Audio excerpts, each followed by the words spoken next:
चलो वही आज अपने अगला लेक्चर में अपन देखते हैं। सबसे पहले मैट्रिक्स और 5A। 5A है, स्टार्टिंग है मैट्रिक्स की स्टार्टिंग में। इससे पहले वाले वीडियो में हमने आपको कॉन्सेप्ट बताया कि उसके क्या क्या कॉन्सेप्ट होते हैं। तो आज अपन उस एक्सरसाइज के क्वेश्चन देखें। और क्वेश्चन देखने से पहले आज एक बड़ा फैसला आया शिक्षा के क्षेत्र में ही कि केंद्र सरकार ने जो सीबीएसई बोर्ड पैटर्न है उसका 30% सिलेबस कम कर दिया। तो 30% सिलेबस जो है वो कम कर दिया गया। तो 30% सिलेबस जो अपना कम हुआ है तो वो एमपी गवर्नमेंट भी 30% सिलेबस कम करेगी। जितना लेट होता जाएगा उतना यानी कि थोड़ा बहुत कम होता चला जाएगा। तो 30% की बात कर रही है तो 30 नहीं तो 25% तो यानी कि सिलेबस अपने हर सब्जेक्ट में से आ जाएगा। तो सबसे पहले उन चैप्टरों को पढ़ते हैं जो चैप्टर ज़्यादा नंबर के आते हैं और इम्पोर्टेंट है। तो आइए अपन मैट्रिक्स देखते हैं टाइम वेस्ट ना करते हुए। तो मैट्रिक्स में पहले नंबर पे आपका क्वेश्चन दिया गया है। फर्स्ट में आपका पहला जो क्वेश्चन है उसमें आपके ऑर्डर पूछा गया, यानी कि ऑर्डर पूछा गया। और ऑर्डर मैंने आपको निकालना बता चुके थे इससे पहले। जैसे ये दिया गया पहले का पहला क्वेश्चन दिया गया 5, ये दिया गया इसमें ऑर्डर कितना होगा। तो इसमें ऑर्डर कितना होगा आप डायरेक्टली लिख सकते हो भाई, ऑर्डर ऑफ मैट्रिक्स कितना हो जाएगा। Order of matrix 1 × 1। क्यों? क्योंकि इसमें रो भी 1 है और कॉलम भी कितना है 1 है। तो इसको हम एग्जैक्टली अच्छे तरीके से कर सकते हैं 1 × 1। एक क्वेश्चन ये दिया गया है, कोई भी क्वेश्चन है जैसे ये दिया गया, इसका ऑर्डर पूछा गया 1 2 3 4 5 6 7 8 9 1 5 4 3 2 1। इसका ऑर्डर कितना होगा? ऑर्डर तो बहुत सिंपल है ना निकालना। तो ऑर्डर हम निकाल सकते हैं। ऑर्डर कितना दिया गया वो आप लोग कर सकते हो। ऑर्डर कितना दिया गया यहाँ से हम कोई भी छाट सकते हैं। 1 2 3 ऐसी 3 लाइनें हैं और ऐसी कितनी लाइनें 1 2 3 4 5। तो 3 मल्टीपल कितना आ जाएगा 5 आ जाएगा। क्लियर हो गया। ऑर्डर यानी कि जब भी एक नंबर में अगर पूछा जाता है तो ऑर्डर को आप लोग क्लियर कर दोगे। अब दूसरे नंबर पे क्या दिया गया उस चीज को थोड़ा सुनेंगे, ठीक है ना। दूसरे वाले क्वेश्चन में जो दिया गया उसमें उससे पहले एक थ्योरी समझ लीजिए। सबसे पहले जो हमारे पास रो और कॉलम में जो क्वेश्चन आते हैं उनको हमें अच्छे तरीके से समझना। सबसे पहले अगर मैंने ये कहा, अगर मैं बात कर रहा हूँ A11 A12 A13, यहाँ पर दिया गया A21 A22 A23 A31 A32 A3 और 3 ये दिया गया है। अब यहाँ पर सबसे पहले ये समझना है, ये बिल्कुल बेसिकली चीज है। तो सबसे पहले अगर मैं ये कह रहा हूँ A22 तो A22 का मान क्या होगा? जो भी दिया गया होगा ये इस तरीके से हम पहचानेंगे, ठीक है ना। A22 का मतलब क्या है? सेकंड रो है और सेकंड की कॉलम है। यानी कि इसमें आपका आ गया, देखो भाई सेकंड रो आ गई ये वाली और सेकंड की क्या आ रहा है कॉलम आ रहा है। तो यानी कि इसका मतलब आ गया सेकंड रो और सेकंड कॉलम की बात कर रहा है। तो यानी कि इन चीजों को थोड़ा ध्यान रखिए, ठीक है ना। तो जैसे अगर एक एग्जांपल लेते हैं, एग्जांपल के तरीके से हम और अच्छे तरीके से समझते हैं, फिर अपन एक एक्सरसाइज का क्वेश्चन करेंगे।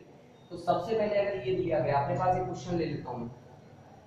यहाँ पर क्वेश्चन दिया गया, जैसे ये दिया गया 1 2 3 और 4 और आपसे पूछा उसने A22 का मान ज्ञात कीजिए।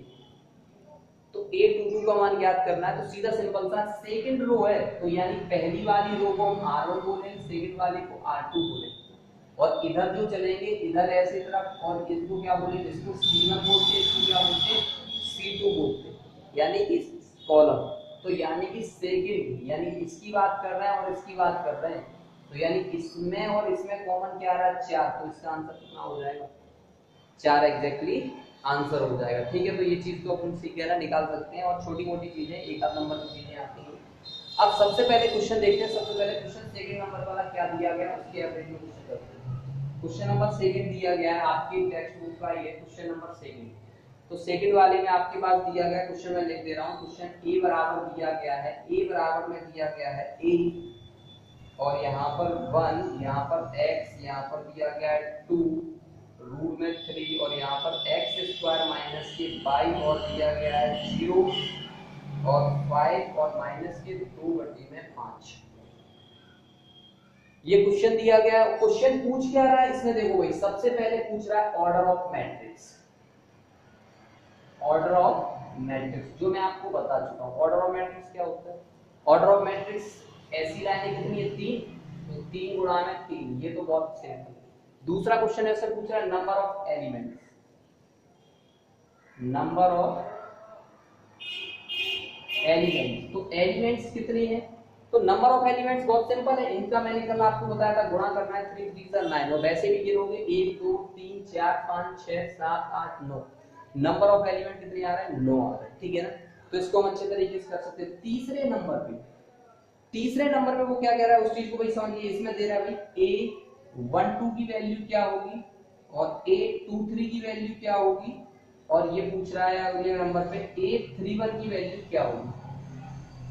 तो इसको एवरेज क्वेश्चन बनाए पहले। तो सबसे पहले क्या होगा, अगर मैं इसको लिखना चाहूं तो अगर मैं इसकी तुलना करूं A11 A12, क्योंकि पहली क्या चल रही है, पहला रो चल रहा है, तो A13 A21 A22 A23 A31 A32 A33, ये दिया गया। तो इसको अब मुझे सॉल्व आउट करना है। तो करें भाई, सबसे पहले देखो A12 की वैल्यू कितनी आएगी 1। यहां से देखते हैं A31, तो A31 की वैल्यू कितनी आ रही है, A31 बराबर यहां पर ये है, तो यहां पर क्या आएगा 0, तो ये आ गया आपके पास में 0। यहां पर देखते हैं सबसे पहले A23 की वैल्यू ये दी है, A23 की वैल्यू कितनी है, ये x² - y आपका ये हो गया, ठीक है ना। चलिए भाई आगे देखते हैं, सबसे पहले क्या दिया गया है उसके एवरेज में क्वेश्चन करते हैं। क्वेश्चन नंबर तीसरा लेते हैं। तीसरे वाले क्वेश्चन में क्या दिया गया है, ये आपके 2 क्वेश्चन हो चुके हैं, दोनों क्वेश्चन आपको समझ में आ गए होंगे, ठीक है ना।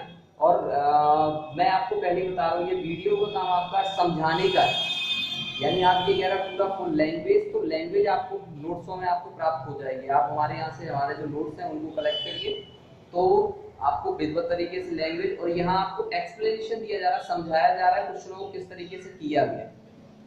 चलिए भाई अब आगे देखते हैं क्वेश्चन नंबर तीसरा। तीसरे वाले में क्या दिया गया उस चीज को देखेंगे। तीसरे वाले में दिया गया है आपको, अगर नंबर ऑफ एलिमेंट दिए गए, नंबर ऑफ एलिमेंट्स 28 दिए गए, कितने दिए गए ये दिया गया। क्वेश्चन को समझिए, क्वेश्चन नंबर तीसरा है, नंबर ऑफ एलिमेंट्स दिए गए हैं, नंबर ऑफ एलिमेंट्स दिए गए हैं 28, और इसने कहा है कि इसमें कितने यानी ऑर्डर बनाए जा सकते हैं संभावित। तो कितने ऑर्डर बनाए जा सकते हैं, तो भाई सबसे पहले देख लेते हैं यहाँ पर ऑर्डर कितने बनाए जा सकते हैं। ऑर्डर यानी इसके कितने गुणनखंड किए जा सकते हैं, बस आपको इससे मतलब है और कुछ नहीं है। आइए देखते हैं। अरे सबसे पहले तो आपका यही बनेगा 1 मल्टीपल में 28, यानी कि फिर दूसरे नंबर पर क्या बनेगा ऑर्डर, उसका आंसर गुणा करने पर 28 ही आना चाहिए, 28 से ज्यादा ना 28 से कम आना चाहिए। तो सबसे पहले 2 से 2 गुणा में कितना आ जाएगा 14, फिर कितना आ जाएगा भाई 7, 4 गुणा में 7 3 हो गए। उसके अलावा फिर इसका ही जस्ट अपोजिट कर दो, अपोजिट का मतलब कितना हो जाएगा, यानी 28 है तो 28 गुणा में 1, और यहाँ पर कितना हो जाएगा 14 गुणा में 2, और यहाँ पर कितना हो जाएगा 7 गुणा में 4। तो यानी ये अपने कितने बन गए, संभावित ऑर्डर बन गए।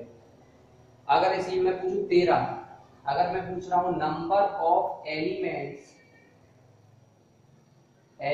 अगर 13 दिए गए हैं, 13 दिए गए हैं, तो ऑर्डर कितने आएंगे, तो ऑर्डर कितने आएंगे, वो बहुत सिंपल क्वेश्चन है। तो ऑर्डर अगर मुझे निकालना तो 1 गुणा में 13 कॉमा में 13 गुणा में 1, क्योंकि 13 एक ऐसी संख्या है जो प्राइम नंबर है। कैसी नंबर है, प्राइम नंबर। और प्राइम नंबर खुद से जाते हैं, उसके कोई फैक्टर होते नहीं, तो इसको हम और अच्छे तरीके से एवरेजिंग क्वेश्चन को कर सकते हैं, ठीक है ना। अब आते हैं अपन जो क्वेश्चन पूछा जाता है, ठीक है ना, यानी कि इसमें से 3 नंबर का एक क्वेश्चन यानी 2 या 3 नंबर का एक क्वेश्चन आता है, वो देखिए वो किस तरीके से पूछा जाता है। यहाँ से चलिए तो देखो भाई, सबसे पहले वैल्यू निकालना। वैल्यू कैसे निकालें उस चीज को आप फोकस ले रखिए। सबसे पहले अगर आपके पास दिया गया है चौथे नंबर का पहला क्वेश्चन है, तो सबसे पहले दिया गया है यहाँ पर देखो भाई, सबसे पहले दिया गया x + y और x - y इक्वल टू कितना दिया गया भाई आपके पास 8 और 4 दिया गया। इसमें कहा गया है आप x और y की वैल्यू निकालिए, x का और y का मान निकालिए, x और y का मान कितना होगा। मैंने आपको पहले ही फर्स्ट वीडियो में आपको सुनाया, दो की जब कंपेयरिंग करते हैं ना, जब दोनों की कंपेयरिंग करेंगे तो करेस्पॉन्डिंग एलिमेंट के बराबर होता है। संगत जो अपना अवयव रहता है यानी एलिमेंट रहता है वो उसी के बराबर रहेगा। तो सबसे पहले x plus y, x plus y बराबर कितना होगा 8। यहाँ पर दिया गया x minus y equal to कितना दिया गया 4। आपको सबसे पहले दोनों को सॉल्व आउट कर देना, इक्वेशन फर्स्ट इक्वेशन सेकंड मान के, कोई दिक्कत नहीं। अगर आप y से y कट करते हो तो 2x बराबर कितना आ जाएगा भाई 8, 8 और 4 कितने हो गए 12। यहाँ से इसको कट किया तो कितना आ जाएगा x बराबर में आपका आंसर आ जाएगा 6। x बराबर 6 आएगा तो y बराबर आपका आंसर रखेंगे, y बराबर कितना आ जाएगा, इसको उधर ले जाएंगे तो 6 रखेंगे तो y बराबर कितना आ जाएगा 2। तो ये आपके आंसर हो जाएंगे, x बराबर में 6 और y बराबर में आंसर रहेगा आपका 2। तो इस तरीके से अपन हैंडल कर सकते हैं यानी क्वेश्चनों को बहुत अच्छे तरीके से। x और y के मान निकालना तो बहुत सिंपल है, ठीक है। x का मान और y का मान निकालना आपको आ गया होगा। ऐसे ही काफी सारे क्वेश्चन दिए गए, उन क्वेश्चनों को आप वर्किंग करेंगे, वो क्वेश्चन आपसे बन जाएंगे, ठीक है। अब क्वेश्चन लेते हैं, आप लास्ट क्वेश्चन लेते हैं। लास्ट वाले क्वेश्चनों में क्या दिया गया है उस क्वेश्चन को अपन सॉल्व आउट करते हैं, ठीक है ना। यहाँ देखते हैं, ये जैसे क्वेश्चन दिया गया, क्वेश्चन अगला दिया गया जैसे लास्ट क्वेश्चन है, हमें एक मैट्रिक्स बनानी है, मैट्रिक्स बनानी है जिसका ऑर्डर कितना होना चाहिए, ऑर्डर होना चाहिए, वो कह रहा है ऑर्डर होना चाहिए 2 गुणा 3 होना चाहिए, ठीक है। 2 गुणा 3 होना चाहिए और 4 प्रश्न दिए गए, अलग अलग दिए गए। तो मैंने आपको 1-2 क्वेश्चन से कराता हूँ, बाकी क्वेश्चन आपसे आ जाएंगे। तो सबसे पहले 2 गुणा 3, अगर इसकी आप मैट्रिक्स बनाओ, क्वेश्चन ये दिया गया है कि 2 गुणा 3 की एक मैट्रिक्स बनाइए। और जैसे पहला क्वेश्चन ले रहा हूँ, ए आई जे बराबर आई प्लस जे, और ये क्वेश्चन दिया गया सबसे पहले दूसरे नंबर पे ए आई जे बराबर आई गुणा में जे, यानी आई जे दिया गया। तो ये 2 क्वेश्चन मैंने ले लिए स्टार्टिंग के, और भी क्वेश्चन दिए गए 3-4 क्वेश्चन है ऐसे ही। तो सबसे पहले मुझे ऑर्डर, सबसे पहले आप एक मैट्रिक्स बनाइए। तो मैट्रिक्स आपकी क्या बनेगी, आप बना सकते हो 2 गुणा 3, यानी कि ऐसी लाइनें कितनी होनी चाहिए 2 होनी चाहिए, और ऐसी लाइनें कितनी होनी चाहिए 3 होनी चाहिए। क्लियर। तो सबसे पहले A11 A12 A13, ये होगी ऐसी लाइनें कितनी होगी 3, क्योंकि 3 होना चाहिए, क्योंकि ये 2 गुणा में 3 होनी चाहिए। अब यहाँ पर देखो भाई A21 A22 और A23 आपका क्लियरली आ चुका है, ठीक है। अब अपन को सिर्फ करना है, सबसे पहले ध्यान से देखो, पहला क्वेश्चन अगर मैं ले रहा हूँ, सबसे पहले क्वेश्चन में क्या दिया गया, पहला वाला जो क्वेश्चन दिया गया ए आई जे बराबर आई प्लस जे दिया गया। यहाँ देखना है इसका मतलब क्या दिया गया, आई प्लस जे जोड़ना है। अब आइए देखिए, सबसे पहले अब मैं करूँ एलिमेंट लिखूं, बहुत सिंपल है एलिमेंट लिखना, आप डायरेक्टली आंसर दे सकते हो भाई, वैसे तो सॉल्यूशन करके लिखना है। अब मैं डायरेक्टली आंसर बता रहा हूँ आपको, ए बराबर, ठीक है ना। यहाँ से सबसे पहले क्या करना है, दोनों एलिमेंटों को आपको जोड़ना। आई की वैल्यू ये है और जे की वैल्यू ये है, आई पहले जे बाद में, number of row and number of column. अब सबसे पहले कितना दिया गया, दोनों को जोड़ना है, 1 और 1 कितना आ गया 2, सबसे पहले जोड़ना था, मैंने जोड़ दिया। उसके बाद कितना दिया गया 2 और 1 3, 3 और 1 4 हो गया। इसमें क्या दिक्कत है, इसको जोड़ना ही तो, 2 और 1 3, ये कितना हो गया 2 और 2 4, ये कितना हो गया 2 और 3 5, ये बन गया 2 गुणा में 3, और यही आपका क्या होगा आंसर। सेकंड, अगर मैं सेकंड वाले की बात करूं तो सेकंड वाला आगे इधर समझ लेते हैं, सेकंड वाले में कुछ नहीं है भाई। तो सेकंड वाले की बात करते हैं, सेकंड वाले में क्या दिया गया, ए आई जे बराबर में क्या आई और जे दिया गया, यानी गुणा करना है, सीधे सीधे वो कह रहा है, टॉपिक्स पे आ रहा है कि गुणा करना है आपको। तो ए बराबर करें भाई गुणा, सबसे पहले कितना होता है, यही में करना है 1 × 1, तो 1 1 गुणा 1 करेंगे तो कितना आ जाएगा 1, 1 गुणा 2 में करेंगे तो कितना आ जाएगा 2, 1 गुणा 3 में करेंगे तो कितना आ जाएगा 3। आइए यहाँ देखते हैं, 2 गुणा 1 करेंगे तो कितना आ गया 2, 2 दूनी कितना आ गया भाई यहाँ पे 4, यहाँ पर कितना आ गया 3 दूनी 6। तो यहाँ पर भी 2 गुणा 3 मैट्रिक्स बन रही, इसका आंसर दिया जाएगा, ठीक है ना भाई। ये तो आपको होगी समझाने वाली बात। और 5A जो एक्सरसाइज है उसमें आपको अगर कोई भी डाउट लगे तो मेरे व्हाट्सएप नंबर पे आप लोग या फिर ये वीडियो कमेंट कर दीजिए, मैं उसको वहीं पर सॉल्व आउट करके आपको भेज दूंगा। और कोई भी क्वेश्चन में अगर कोई भी दिक्कत आती है तो आपको मुझे बताइए, मैं आपका उसका यानी सॉल्यूशन आपको प्रोवाइड करवा दूंगा, ठीक है ना। ठीक है भाई, धन्यवाद भाई।